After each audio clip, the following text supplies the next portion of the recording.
You're listening to the Shipyard Cat Podcast, the unofficial SAFC podcast for fans everywhere.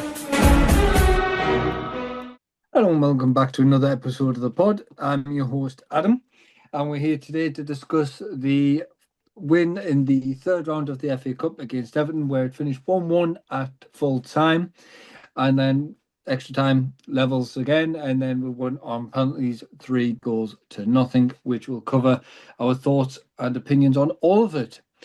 Joining me today to discuss this, though, we have Kev and we have Robin. How are we doing today, Robin, since you were there at the ground? Yeah, good, mate. Obviously we've seen the draw this evening and that, which I know we'll discuss in a bit, but no, I'm all good, mate. Enjoyed my trip to Liverpool. Excellent. And Kev, likewise, how are you today, mate?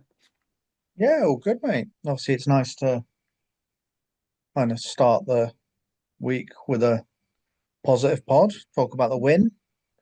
I think the lads did really well, Both teams came out with their first teams. It wasn't like either team were withdrawn with their numbers other than Everton with their red cards, but do you know what I mean? Both teams went for it, and yeah, it's a good result. So, yeah, looking forward to this one. Yeah, excellent. Let's start off proceeding straight away. Obviously, one of the biggest talking points, shall we say, other than penalty decision, which we'll briefly cover because we're not going to talk too negatively about that decision. But it was Enzo's attitude of coming back from that horrific penalty miss. What a goal that was to say, my bad, but this is what I can do. Oh, yeah, I mean, look, I think we all know how capable Enzo is of throwing a little bit of magic in them boots. Yeah, I mean, obviously where I was sat, I was sort of like, because obviously we had the corner, and I was in the corner, and you saw that when he left his boot, you thought, that's going in the back of the net. It's just a beautiful, beautiful strike. Yeah, I mean, what can you say about that? You can't really say too much. I mean, it come at him on the volley and he just caressed it in the back of the net from, that distance. It's a thing of beauty. I was going to say it was just Enzo doing what he does best, I mean, yeah, his moment of madness with the, Panenka. We could talk about that all day long, but yeah, my end to tease him up perfectly. It's the right pace, it's the right height, and he can just hit it on the full volley. It didn't need anything really other than the perfect strike. Enzo put himself in the right position. I think you even hear him on one of the clips shouting Ellie to say, like, I'm ready, give it to me. And he does. And I thought the lads dug in really well. By all accounts, the sort of for the rest of the game, if it wasn't for Pickford making some cracking saves, it could have been a massive scoreline. But Pickford is a very good goalkeeper, let's be honest, Yeah, I mean, just touching on that, Kev, obviously most of the action was in, that half and that. I mean, there's the overhead kick by, obviously, Mukiele, which, Pickford got to. Then, obviously, the stretch and the dive to tip Mundle's away for a corner because that was flying in the top corner itself. I mean, he made some very good saves. I mean, overall, we were the better team. Mm. They had a couple of opportunities, but nothing really that great, I would have said. Roofs controls everything really well anyway. Yep. There's no sort of panic as such. I think there's one header from Barry, which it looked like from where we were that he was sort of like scrambling a little bit to it. But since I've seen it back on the TV, it was sort of comfortably wide. He did make the dive because he sort of had to. But yeah, we were the better team. Pickford, made the better saves and kept him in it, really. No, just touching on what you're saying there, boys, I completely agree. What was nice as well about that is after the loss against Brentford, this is a kind of the perfect way to respond to that, really, isn't it? Where they've dusted themselves off and went, right, as we said in the review, dust yourself off, take this game, go at it. If you get the win, you get the win, and it's good for that confidence coming into, obviously, yes, later on in the week we'll be giving our preview for Palace, but it gives that build up to go right. Next game, you've got that confidence about you again. You've got the winning streak back, things like that, isn't it? It's that mentality of the lads just back in there. And obviously, Siddiqui came in after coming back from AFCON, which was nice to see. And no surprise, he was everywhere on the pitch.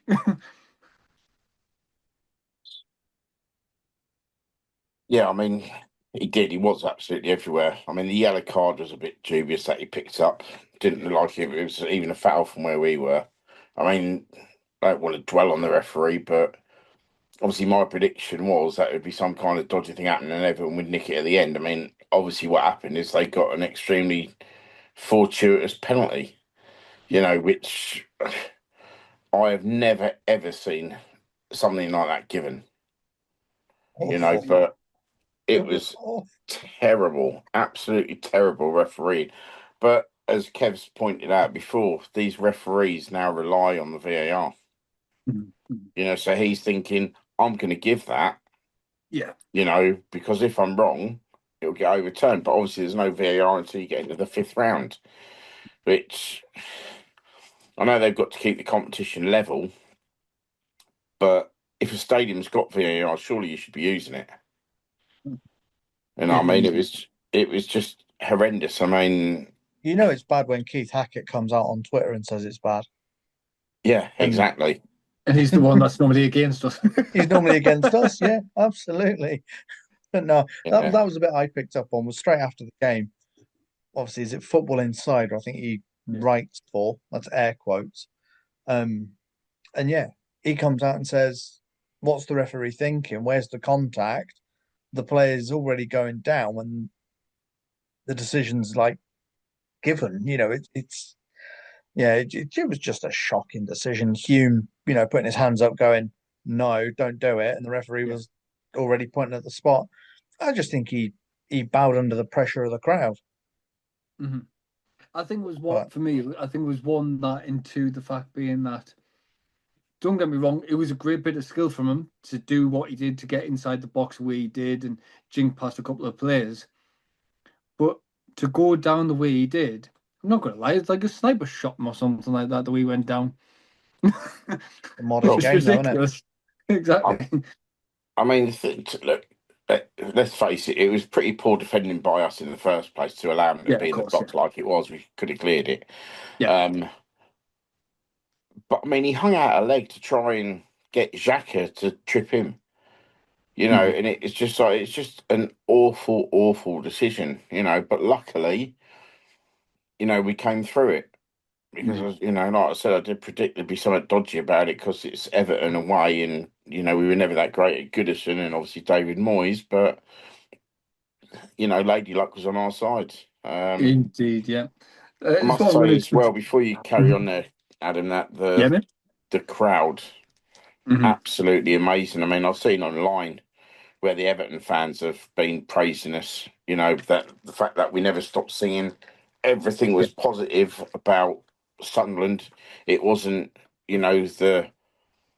sometimes you get the negative chants about the other team. There was none of that. We just supported the lads, and that's what it's about. We've said it before, and I think that's what gets the response from the lads.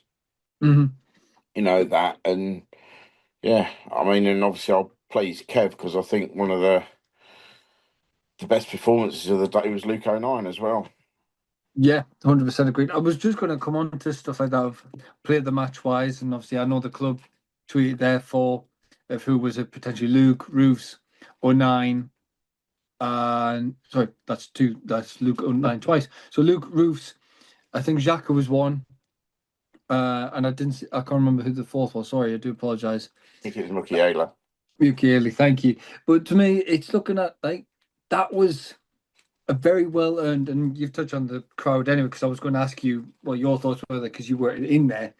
And obviously, by looking at it as well, it was nice and easy for the fans to get inside the ground. There wasn't many complications, which is good to see, obviously, in an away ground of that stature. But for me, it was just, as you said there, from what we could hear on the TV, obviously, I would love to get Kev's thoughts on this and on the TV as well, but you were there, is the fact being that it sounded to me from before kick-off to all the way up until the end of the penalty shootout, which we'll touch on in just a moment, the crowd was, like, the Sunderland fans were just constantly singing all the single time. It never stopped for a minute from what I could gather from the TV.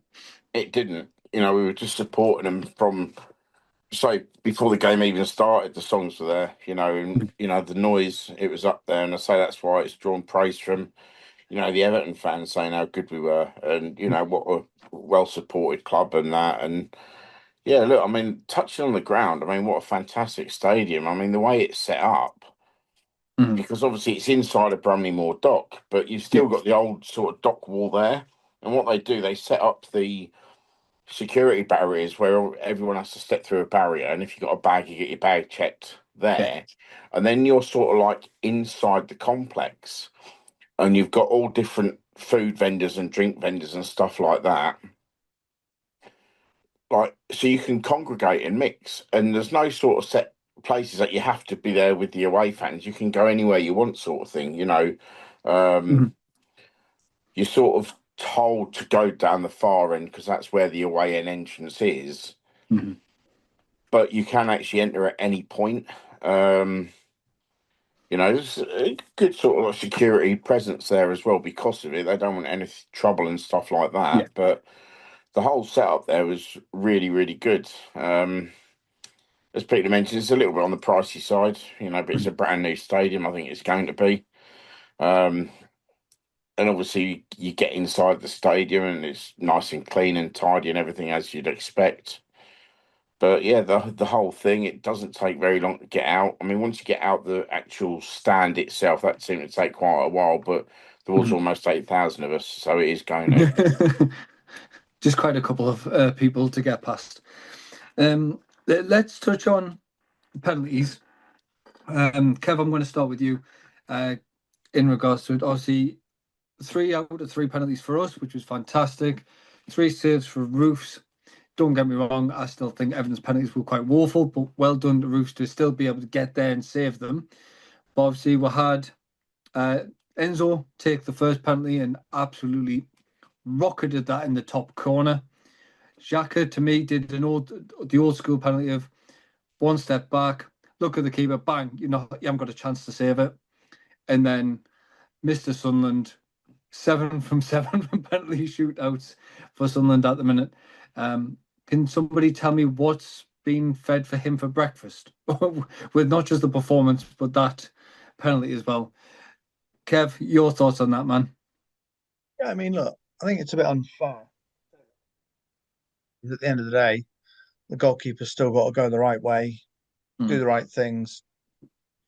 If you notice, the pattern with their pens was they loved a stutter penalty.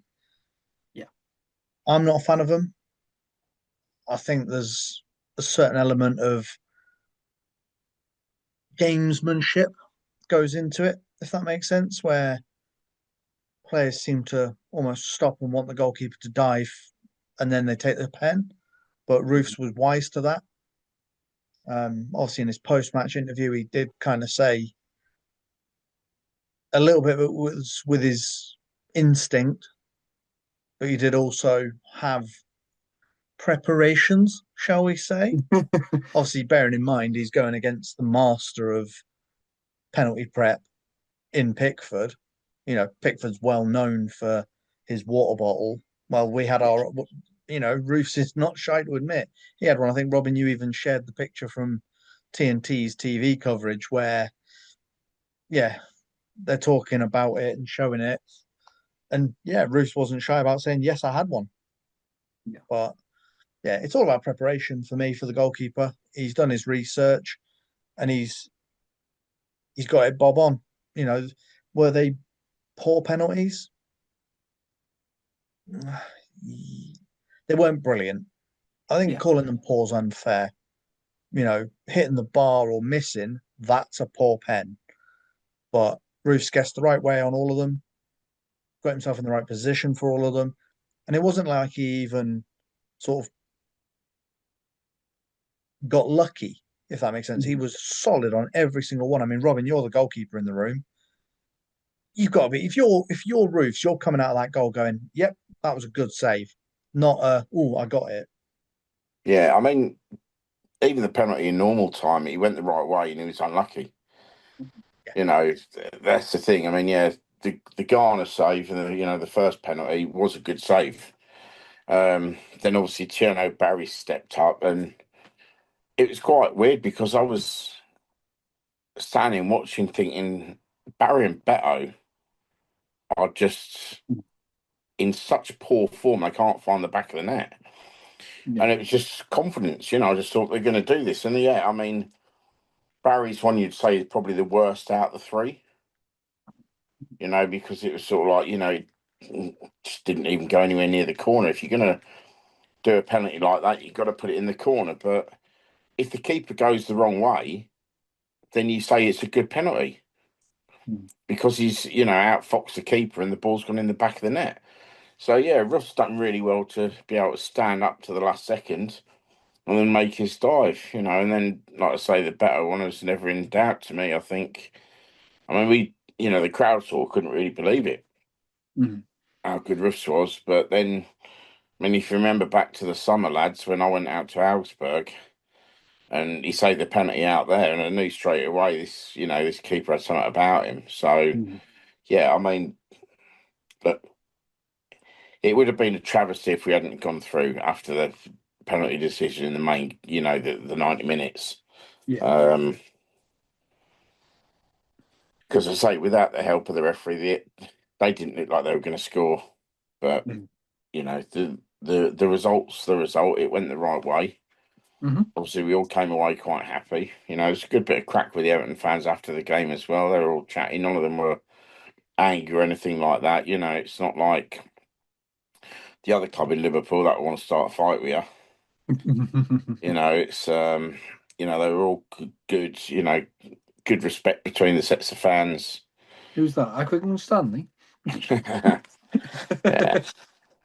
But say it's we've put our names in the hat, so to speak, and we got the away trip to the wonderful Kassam Stadium in Oxford on Valentine's weekend. I was going to say, yeah. I was just about to touch on that. I just wanted to get your thoughts, Robin, on Xhaka's penalty in just a second, because to me, it was completely old school.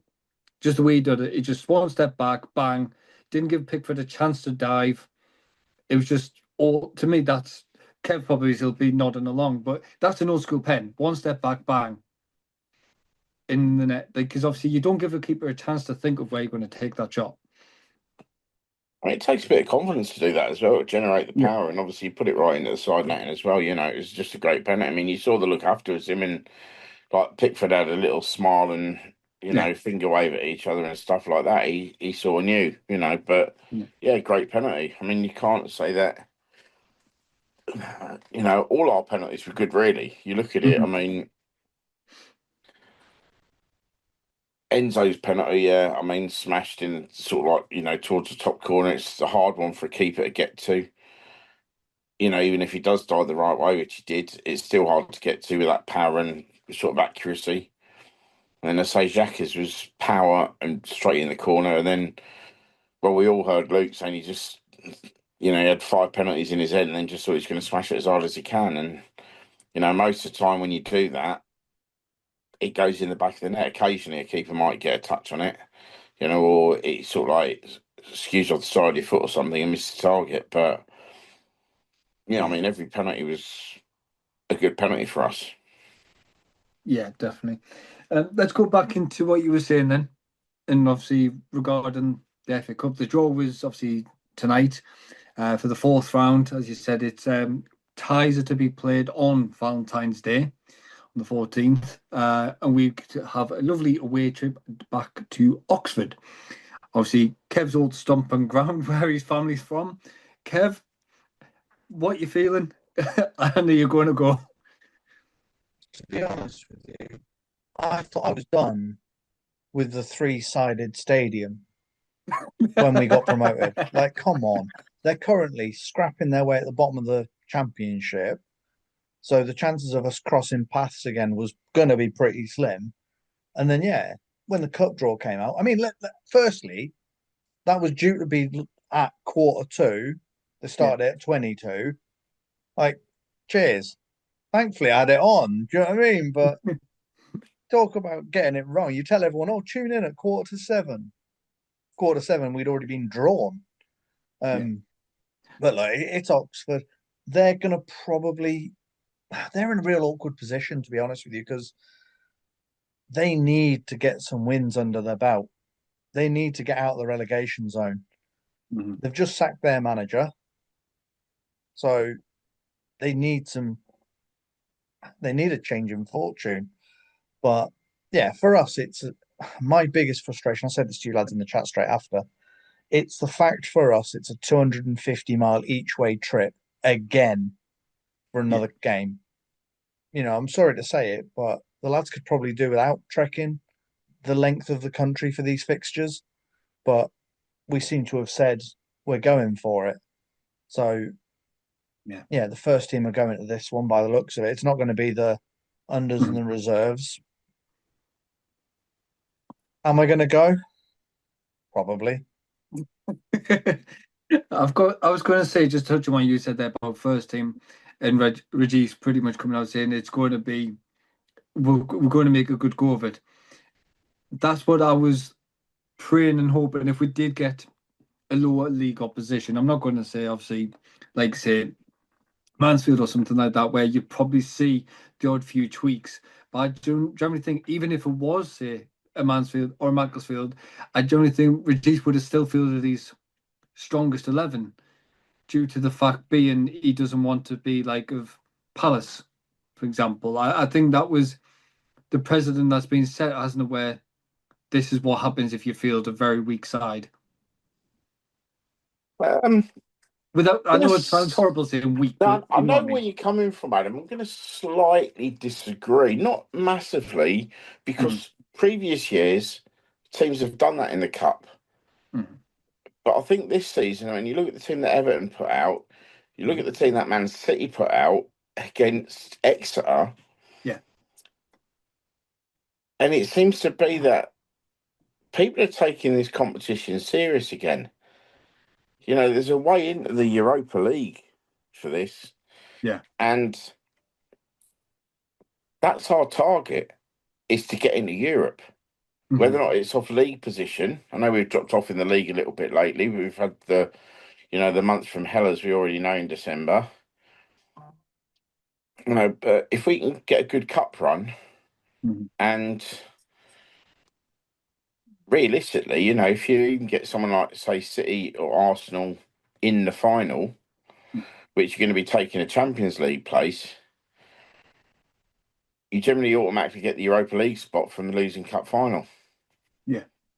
You know, if you lost it. But I actually think this team has the belief that they can go out there and compete and beat with anybody. You know, and I think that's the thing. I actually see this as a competition the club are prioritising and want to win.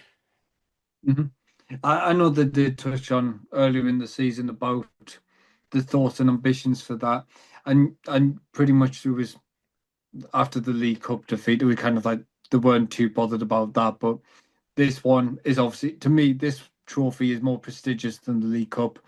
This has got a lot of history for us, a lot of moments and big memories for a lot of the fans. So I see that's what we're going to go for there.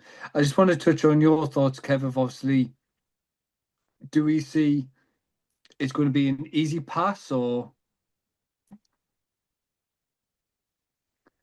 Sorry, I take myself off mute though. I'm getting savaged by the part. Is it going to be an easy pass? Probably not. Like I say, Oxford will want to prove a point.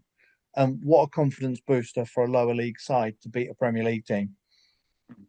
You know, you've got to look at the high that, you know, beating Palace has had on the, you know what I mean? It's what's the wording they use? It's the miracle of the cup, or magic of the cup. For us, yeah, I think it is. It's one of the entries into Europe for us potentially. I think, it's quite well documented now that we're comfortable with our league position. It's going to take quite a lot for us to mess it up. Yeah. So yeah, why not have a go in the FA Cup? We're in a great position. Yeah, 100%. Yeah, I think Something that's to the difference. Sorry, Adam. I think that's the difference between the Carabao Cup, or it was always known as the Mickey Mouse Cup until last season for someone up the road, and then it's a wonderful big trophy. But where that starts in the season, all the extra games you've got to play. When your primary target is to establish yourself in the Premier League, the Carabao Cup really doesn't mean anything to me. When obviously we've got in the position that we are in the league now, like I say, an FA Cup run is completely different. Yeah. We're got the confidence. We're only 3 points off fifth. Say if we'd beaten Brentford, last week, we would have been fifth in the table. So yeah, it's a very winnable competition, I think. Yeah, indeed. It's something to look forward to and push on, hopefully. But I think that's about it. And obviously, we'll be catching up later in the week to obviously bring our thoughts and opinions on the game on the weekend, which, as I mentioned earlier, would take on Crystal Palace. So we'll cover that when we need to there. But I just want to thank everybody for listening in. Much appreciated. About comments, tweets, questions, anything that you got, please fire them away at us on all platforms. I just want to thank you for joining me there, Kev. Yeah, pleasure as always. Sorry, I'm not as chatty as normal, but 17-week-old puppy that's currently teething. I was going to say, hopefully you've got 2 hands left. Yeah, I'm not out of breath from running up the stairs. I'm out of breath from wrestling. Excellent. And thanks to you there, Robin. No, you're welcome, mate. And I say it's a good week. Nice new stadium ticked off. Good positive result, and on to the next round. Indeed. As ever, everybody else, we'll see you on the next one.